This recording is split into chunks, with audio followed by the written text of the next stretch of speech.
Está começando o podcast Inteligência Jurídica, canal oficial do Machado Meyer Advogados, que atualiza você com nossa visão sobre as questões que impactam seus negócios.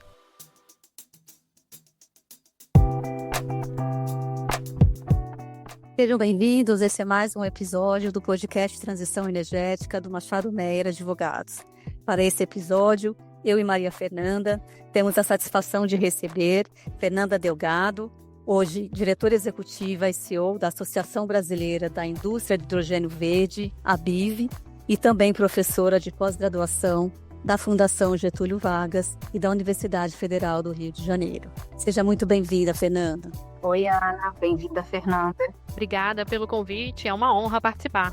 Fernanda, aproveitando aqui para a gente começar a esquentar as nossas discussões, né? A gente teve recentemente a edição do Marco Legal de Hidrogênio de Baixo Carbono, né, que foi instituído pela Lei 14.948, de agosto de 24, e também a Lei 14.990, né, de 27 de setembro do mesmo ano, que instituiu o PHBC, né, que é o Programa de Desenvolvimento de Hidrogênio de Baixa Emissão de Carbono. Nesse contexto, como você vê o posicionamento da indústria brasileira, considerando, né, o novo marco aprovado e mais especificamente, como é que você vê os primeiros projetos já começando a sair do papel no Brasil nos próximos anos? Obrigada, mais uma vez, pelo convite, né, em meu nome, em nome da ABIV, da Associação Brasileira da Indústria do Hidrogênio Verde.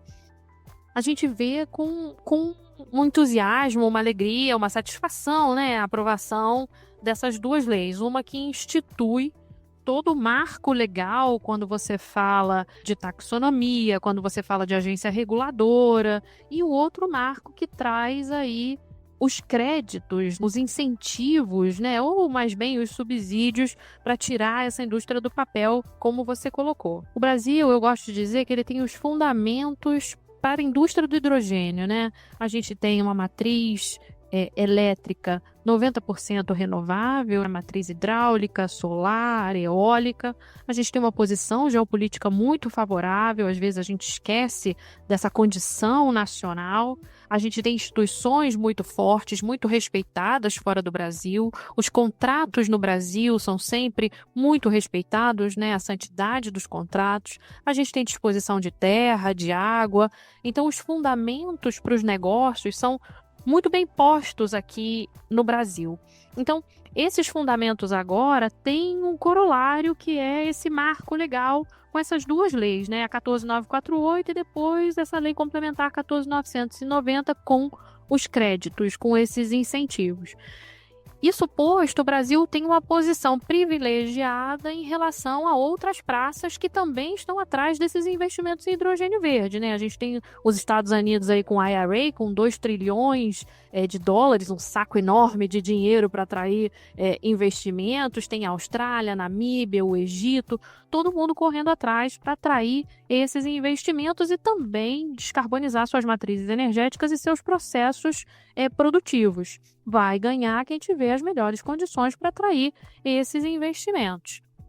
Os primeiros projetos devem tomar suas decisões finais de investimento no próximo ano, mas a gente já tem sinalizações muito positivas aqui no Brasil. Tem 5 projetos tomando decisões no próximo ano, você já tem empresas fazendo terraplanagem de áreas lá no porto do Pecém. Você já teve um projeto com assinatura de off-taker, né, de compra, que foi CPFL, a Cimento Mizu, no Rio Grande do Norte, há 3 ou 4 meses atrás. Então, você já tem sinais muito positivos nessa direção.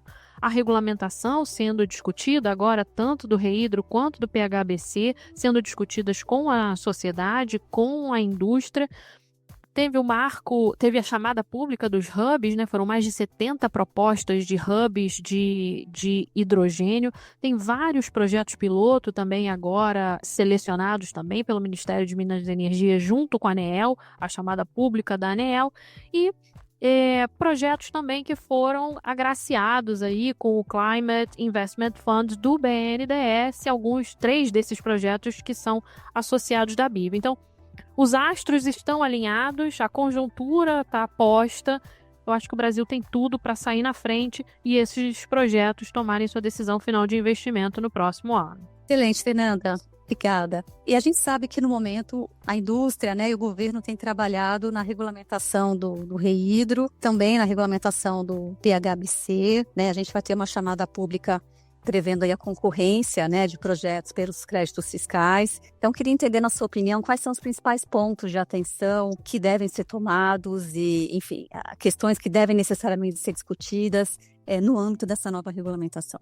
Tá, perfeito. Toda regulação, ela tem seu tempo de maturação, né? A gente agora está trabalhando, como você falou, no REHIDRO, no PHBC, e depois você ainda tem toda a parte do detalhamento dessa regulação do ponto de vista da ANEEL e da ANP, que ainda tem um caminho muito longo pela frente.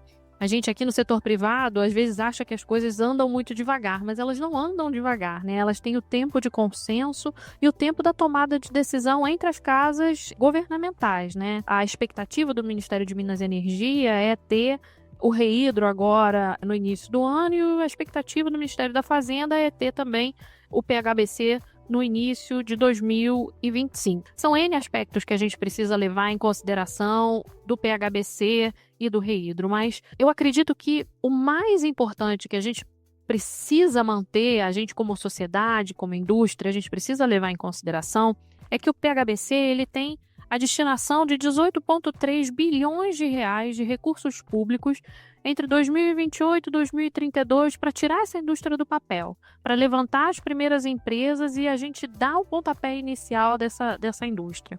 E é uma lei descarbonizante, é uma lei que vai levar o Brasil para a nova economia mundial, né? A nova ordem econômica mundial verde.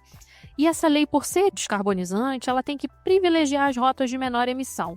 E ela tem que privilegiar a cadeia nacional, né? Ela tem que privilegiar o adensamento da cadeia produtiva nacional. Então, acho que esses são pontos fundamentais que a gente precisa muito ficar de olho para que não haja um desvio dessa orientação que está na lei e tem que ser mantida.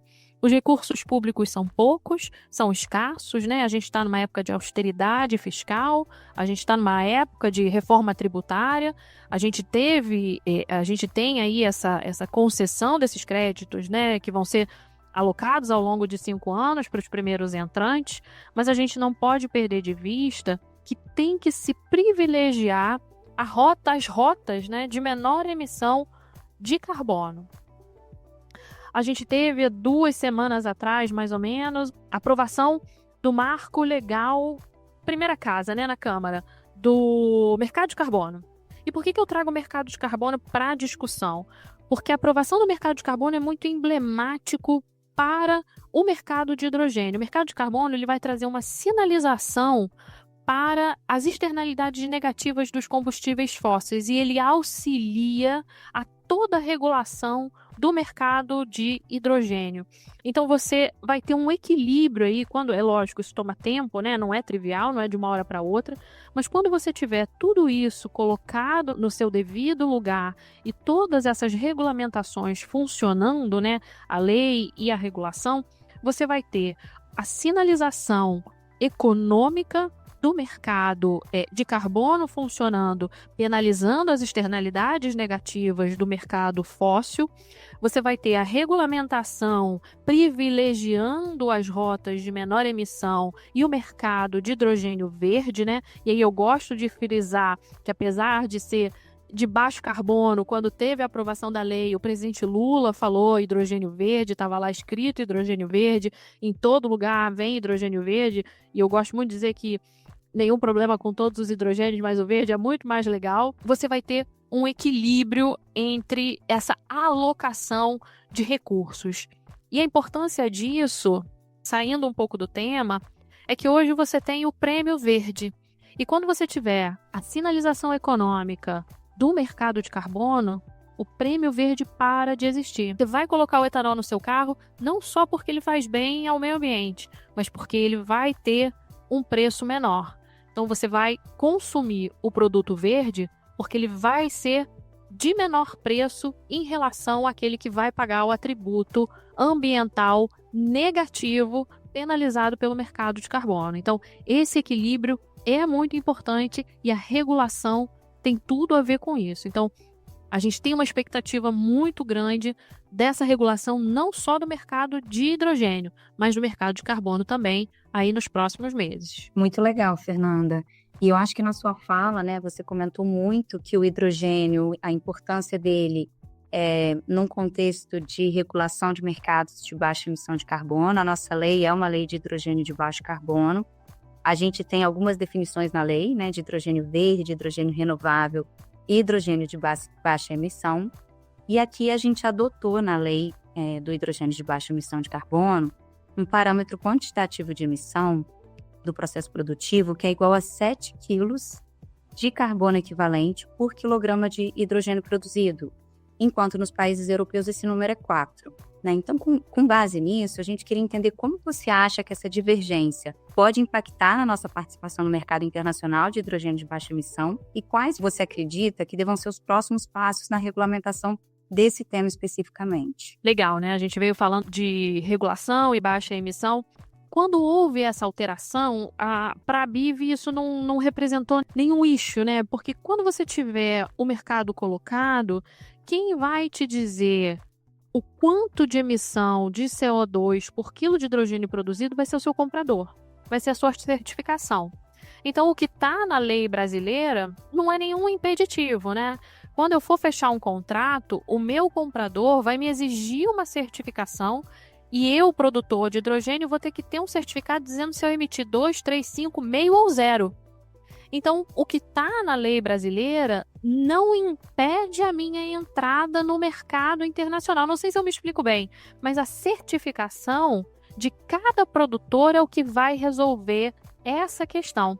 Então, vão existir compradores que vão exigir zero emissão de CO2 por quilo de hidrogênio produzido, e aí, independente, eu podia ter 4, vão ter compradores que vão dizer que eu posso ir até 10, que eu posso ir até 15. E tem uma outra questão também. Hoje você tem uma metodologia que te assambarca aí 4 quilos de CO2 por quilo de hidrogênio produzido. Qualquer alteração metodológica pode prejudicar esse threshold aí de 4 quilos de CO2. E eu não sei se a gente vai ter alguma alteração metodológica. Se você tiver uma alteração e tiver uma metodologia mais rígida, esse set protege até o produtor de baixa emissão de carbono. Então, ao acomodar esse set, você traz para dentro da lei outras rotas tecnológicas que colocam o Brasil mais plural na produção do hidrogênio de baixa emissão de carbono.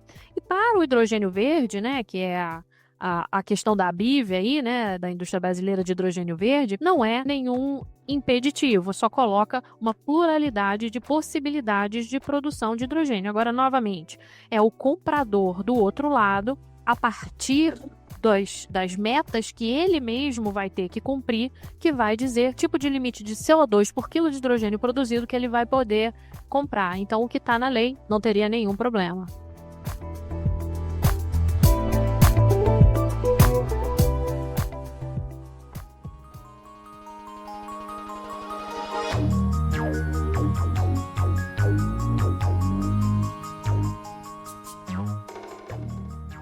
Legal, Fernanda. Então, a gente vê assim, tem um direcionamento de política pública, né, da questão da quantidade de carbono para emissão, e tem também o mercado se regulando em relação às expectativas entre compradores e vendedores, né? E aí, quando a gente fala de mercado, expectativas entre compradores e vendedores, o que chega na nossa preocupação aqui, o tema que vem à mente é a questão de preço, né? A gente comentou aqui anteriormente, que o Brasil é muito plural, tem muitas possibilidades de rota de produção, e até essa mudança da lei mesmo, com essa threshold diferente, também privilegia diferentes rotas, né? E aí, para a gente também ser competitivo, inclusive com todas essas rotas, a gente tem que ter preços competitivos também de insumo, né? E existem alguns estudos, existem alguns parâmetros que tentam chegar em valores médios de preço que seriam ou não competitivos, a depender da rota de substituição, do combustível alternativo, e alguns chegam a mencionar números mesmo, né? Entre 2,50, 3,50, 3,80 dólares por quilo de hidrogênio produzido. Qual a sua visão sobre esses valores, né? Se a gente está num ponto da indústria que de fato a gente consegue estimar valores e pensar na competitividade com base em números fixos, e se sim, a gente tem alguma medida que possa privilegiar a redução de preço também para proporcionar a maior competitividade do nosso produto no cenário internacional? Vamos lá, essa pergunta é muito difícil. Esses 18,3 bilhões que foram alocados na Lei 14.990, qual é o objetivo desse subsídio, né, desse incentivo? É diminuir o gap de preço entre o hidrogênio cinza e o hidrogênio verde, né? Esse é o maior objetivo. Por que hoje você não tem um espraiamento da indústria de hidrogênio verde ainda? Porque o preço ainda é alto, senão você estava usando o hidrogênio verde para tudo aquilo que você usa o hidrogênio cinza hoje, né? Indústria alimentícia, indústria de fertilizantes, indústria química, rotas para cimento, aço, enfim. Mas você ainda tem um gap de preço muito alto. Então, qual foi a solicitação da indústria? Um incentivo para apertar esse gap de preço. Só que a gente ainda tem que calcular esse gap de preço. A indústria ainda não sabe exatamente a quanto eu consigo chegar a esse preço, porque é uma indústria que ainda não tem escala, né? Você só tem projetos piloto. Tem N projetos piloto no Brasil já, vão ter outros projetos piloto, mas a gente ainda não tem projetos de grande escala, projetos estruturantes. Por isso que é importante que esses projetos que vão ter tomada de decisão de investimento no ano que vem, tenham projetos que ganhem escala. Por isso é importante que essa lei da 14.990 privilegie projetos estruturantes, rotas de menor emissão e que adensem a cadeia produtiva, para que esses projetos ganhem escala. Projetos que ganhem escala trazem o preço para baixo.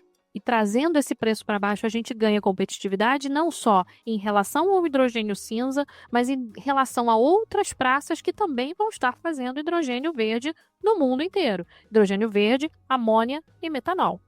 Então, é importante, né, e a beleza da Lei 14.990 foi essa: o privilégio de rotas de menor emissão para projetos estruturantes e que adensem a cadeia produtiva. E o adensar a cadeia produtiva não é só o conteúdo local, é o comprar da indústria nacional, é a energia nacional, é trazer um arrasto dentro da indústria para que você tenha um desenvolvimento interno aqui no Brasil, é por óbvio, né?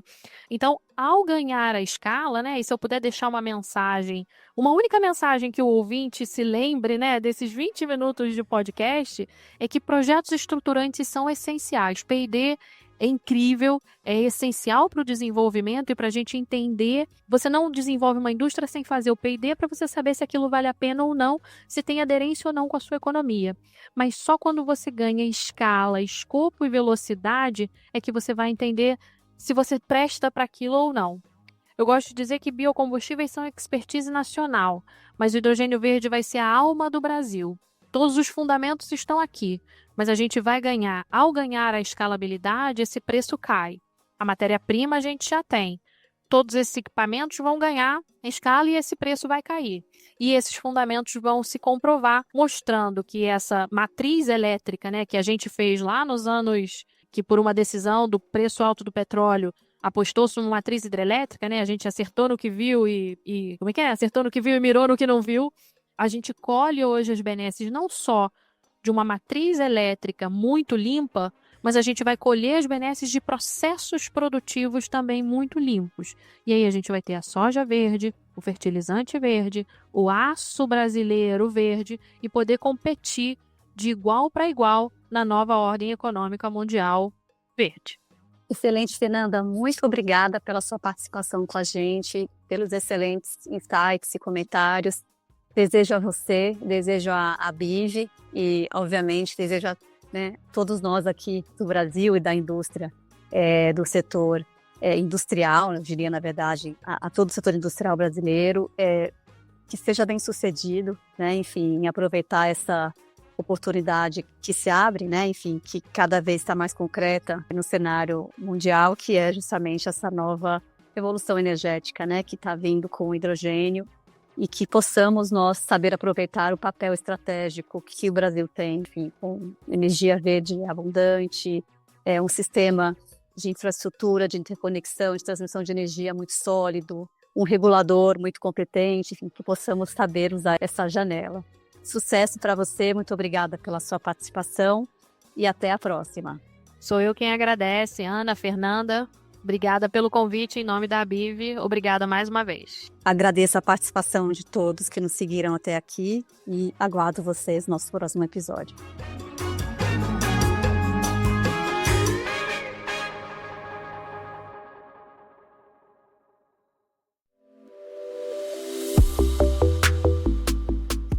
Você ouviu mais um episódio do podcast Inteligência Jurídica. Além de favoritar e compartilhar, agora você pode participar da nossa caixinha de perguntas e enquetes aqui no Spotify. Ouvir você é fundamental para continuarmos aprimorando nossos conteúdos.